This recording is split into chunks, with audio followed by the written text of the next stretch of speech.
د یو خاوند او د یو ښځې په مابینځ کې خبره طلاق ته رسېدل. طلاق پر چیش دی؟ هغه انجلۍ دا ویله چې دا زما خاوند روزانه ماته دا پیغامونه کوله، زما داسې انډوالانې وې، داسې ښایسته وې، داسې انجونې وې، داسې ملګرې وې، ته و زما په نصیب شوې، ته راغلې. هر وخت به په دغه خبرو زه زیرولم. وایي ما یو ورځ هغه قسمونه خوړل که ما څه کړي وي، خو صرف د ده د دې خبرو چې زه ډېره تنګه شومه، ما و ده ته وویله چې زما هم داسې انډوالانو ته خو پردی شپانه. ګورئ عزتمنو، والله داسې ډېرې موضوعات خبرې د کولو نه یې کول مې زړه نه غواړي، صرف او صرف د مجبورۍ سره کوو.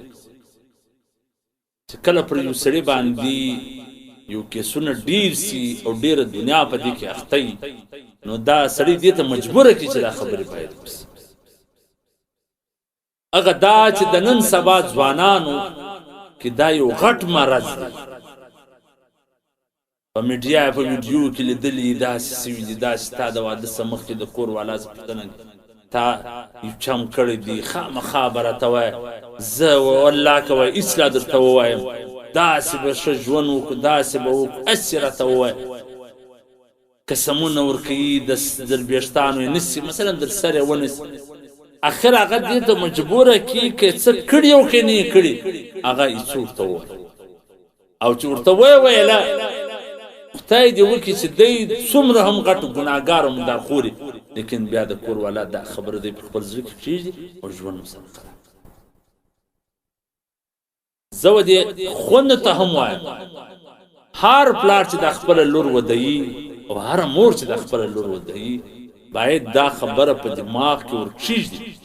که دې علالوي، که دې مړه کوي، که دې په چاقوګانو وهي، که طلاق درکوي، که هر څه کوي، ستا د خولې څه باید داسې خبره راونوځي چې یا ما ته یو چا دعوت راکړی دی د ګناه، یا په ما یو چا کار درلودلی دی، ته ورته وایه چې ما خو هېڅ نه دي کړي، خو فلاني ما ته دی وویل، فلاني ما ته داسې پیغام رسولی، فلاني داسې، فلاني داسې. یوه خبره به هم د خپلې خولې څه نه راباسې، که نه خپل ژوند اوس یو خبره مسله چې زموږ مخ ته راغلې، د یو خاوند او د یو ښځې په مابینځ کې خبره طلاق ته رسېدل. طلاق پر چیش دی؟ هغه انجلۍ دا ویله چې دا زما خاوند روزانه ماته دا پیغامونه کوله، زما داسې انډوالانې وې، داسې ښایسته وې، داسې انجونې وې، داسې ملګرې وې، ته و زما په نصیب شوې، ته راغلې. هر وخت به په دغه خبرو زه زیرولم. وای ما یو ورځ هغه قسمونه خوړل که ما څه کړي وي، خو صرف د ده د دې خبرو چې زه ډېره تنګه شومه، ما و ده ته وویله چې زما هم داسې انډوالانو ته خو پردی شپانه. دا خبره دا میړه په دماغ کې ونیوله او نجلۍ د پلار کره واستوله، خبره ورته لاړه. هغه قرآنونه قسمونه که ما هېڅ کړي، خو د ده د ډېرې زیرېدو سه، د ډېره تنګولو سه ما دا خبره ودرته وکړه.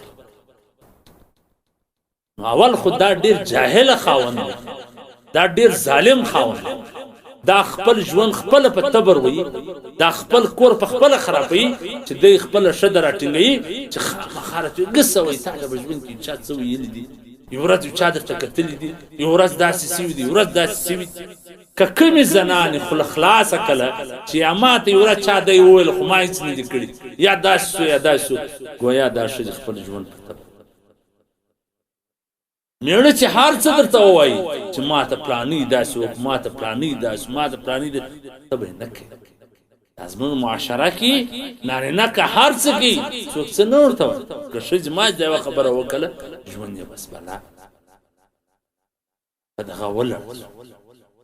نو زه و دا پلار ته وایم، دا مور ته وایم، دا خور ته وایم چې باید دا خبره د هرې ناوکۍ په دماغ کې ورکښېښول. خاوند به تا راټینګوي، تا ته به قسمونه درکړي، تا ته به قرآنونه درکړي، تا ته به طلاقونه درکړي، وایي طلاق درکوم، خامخا راته وایي غریبه نو به دې واخلي چې اوس یې لکه اوس داسې کوي، اوس داسې بس هسې د خولې څه ورته وژوي، ته ماته نو دا خپل ژوند په خپله تباه کړي. نن زمانه ځوانان د خپل خو په 200 ځایو کې اختی او دې دا سوچ کوي چې د ازمن راغې بم ناسي خیر نو د ظلم هغه حتی ورسېدي چې د ګندلو هم لا دې زموږ پر عزتونو باندې فضل وکړي الله دې پر موږ پر عزتونو پردا واچي الله دې موږ پوکي